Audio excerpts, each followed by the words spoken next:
বিংশ শতকের শ্রেষ্ঠ মুজাদ্দিদ আল্লামা সৈয়দ আবুদুল্লাহ মওদুদী রাহমাতুল্লাহ আলাইহি তিনি এক জায়গায় লিখেছেন, স্বৈরাচারীরা তার পতনের সমস্ত ছিদ্র বন্ধ করে, কিন্তু একটা ছিদ্র বন্ধ করতে পারে না, মনের ভুলে সে ছিদ্রটা থেকেই যায়, যেই ছিদ্র দিয়ে আসলে তার পতনটা হবে। ক্ষমতায় গিয়ে মনে করে চিরকাল ক্ষমতায় থাকবো। ভারতের প্রধানমন্ত্রী পণ্ডিত জওয়াহরলাল নেহেরু রাঁচি পাগলাগারদে গিয়েছেন, মেন্টাল হসপিটাল। পাগলেরা নেহেরুকে দেখে আশ্চর্য হয়ে গেছে, এত সুন্দর মানুষ, মাথায় কিস্তি টুপি, গায়ে শেরওয়ানি, মুসলমানি ড্রেসই আলাদা। যদিও তিনি হিন্দু ছিলেন, পরেছেন মুসলমানি ড্রেস। শেরওয়ানি কাদের পোশাক? কাদের পোশাক? হাতে ছড়ি নিয়ে হাঁটা, স্টাইল করে, সুন্দর পাজামা, সুন্দর টুপি, সুন্দর সাজসজ্জা করে, মুসলমানদের ড্রেস। এই ড্রেস পরে তিনি গিয়েছেন, সবসময় যে ড্রেস তিনি পরতেন। পাগলেরা জিজ্ঞেস করছে, তুমি কে গো? উনি বলছেন, আমারে চেনো নাই? আমি ভারতের প্রধানমন্ত্রী পণ্ডিত জওয়াহরলাল নেহেরু। পাগলেরা বলছে, ও সেই কথা। আমরাও যখন এই হসপিটালে আসছিলাম, এই তোমার মতো লম্বা লম্বা কথা আমরাও বলছি। থাকো আমাদের সাথে কিছুদিন, তোমার মাথাও ঠান্ডা হয়ে যাবে। ক্ষমতায় যারা থাকে, ক্ষমতার মোহে চতুর্দিকে অন্ধকার দেখে, মনে করে আমার পতন আর হবে না। কিন্তু তোমাকে বুঝিবে যে গোকুলে বাড়ি শেষে। গাড়ির চাকা সব সময় উপরে থাকে না। গাড়ির চাকা সব সময় উপরে থাকলে গাড়ি তো চলবেই না। গাড়ির চাকা ঘোরে বলেই তো গাড়ি চলে। সুতরাং এই উপরে, তোমার চাকা উপরে এখন আছে বলে, তোমার দলের চাকা উপরে আছে বলে যারা মানুষের উপরে জুলুম করছো, আলেমদেরকে ধরতেছো, মুসল্লিদেরকে ধরে ধরে জেলে ঢুকাচ্ছ, সময় আসবে এমন ইন্দুরের গর্ত অপমানা ফেলবার জন্য।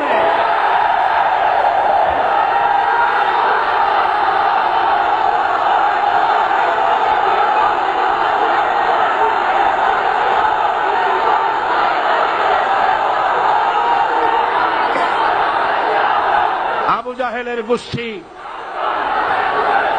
জাহেলের গোষ্ঠী মনে করেছে সোজা আঙ্গুলে ঘি যখন উঠল না, আঙ্গুল বাঁকা করতে হবে। শুরু হয়ে গেল অত্যাচার। শুরু হয়েছে না?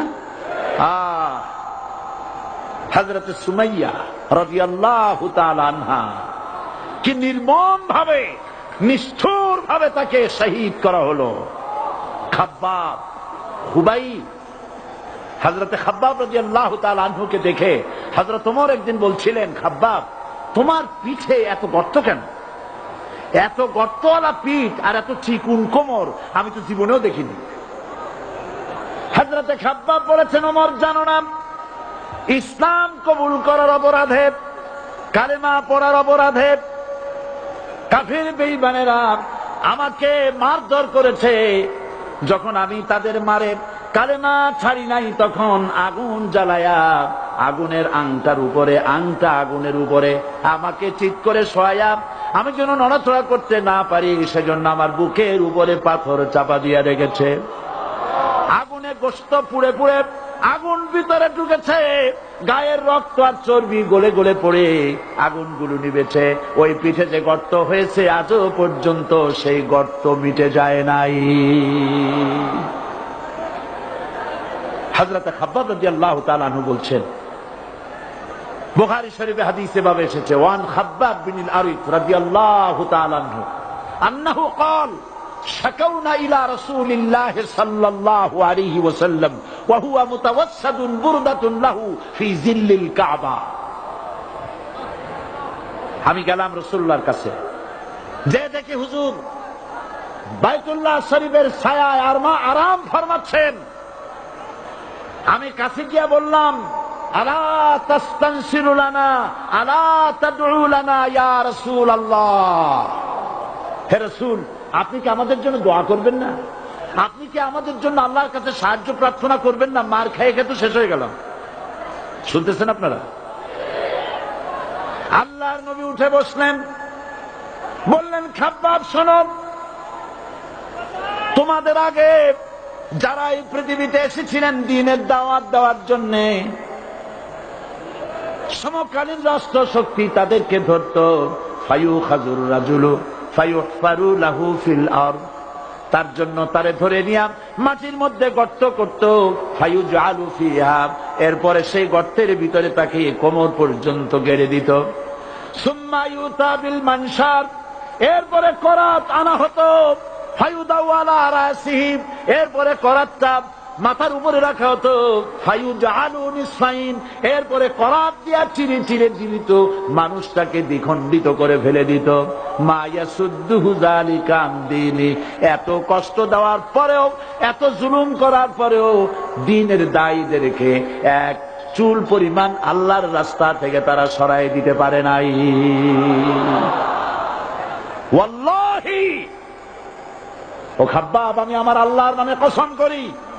ও মুসলমান, কে কসম করতেছে? আল্লাহ রাসূল। আমি আমার আল্লাহর নামে কসম করি, ওয়াল্লাহি লা ইউতাম্মান্নাল্লাহু হাদাল আমর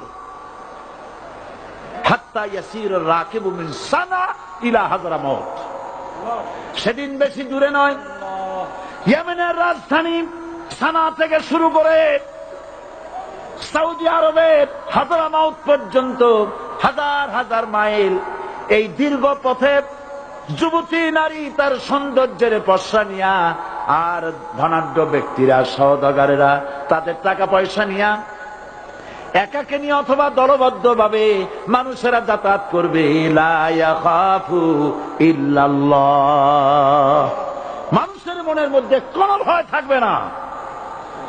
এমন একটা সময় আসবে, ওয়ালাকিন্নাকুম তাস্তাজিলুন, অথচ তোমরা বড্ড তাড়াহুড়ো করছো। তাড়াহুড়ো করো না, অপেক্ষা করো, ধৈর্য ধরো, মার খাও, জেলে যাও, শহীদ হও, আল্লাহর রাজ কায়েম হবেই হবে।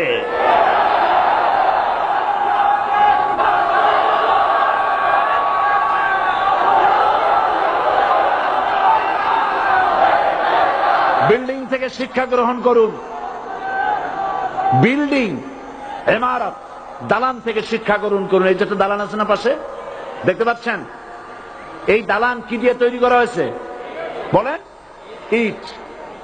সমস্ত ইটেরা যদি ধর্মঘট করত, আমরা কেউ মাটির তলায় যাব না, কেউ আমরা আগুনে পুড়ে ঝামা হব না, পিক হব না, কেউ আমরা টুকরা টুকরা হব না, সবাই থাকবো উপরে উপরে, তাহলে কি দালান হইতো নাকি? এই বিল্ডিং নির্মাণ করতে গিয়া ইটের যে স্যাক্রিফাইস, হাজার হাজার ইটকে পিক হতে হয়েছে, পুড়ে যেতে হয়েছে, খোয়া হতে হয়েছে, ভেঙে টুকরা টুকরা হয়ে 50 ফিট মাটির নিচে যেতে হয়েছে, তারপরে ইমারত গঠন হয়েছে, সুন্দর দালান তৈরি হয়েছে।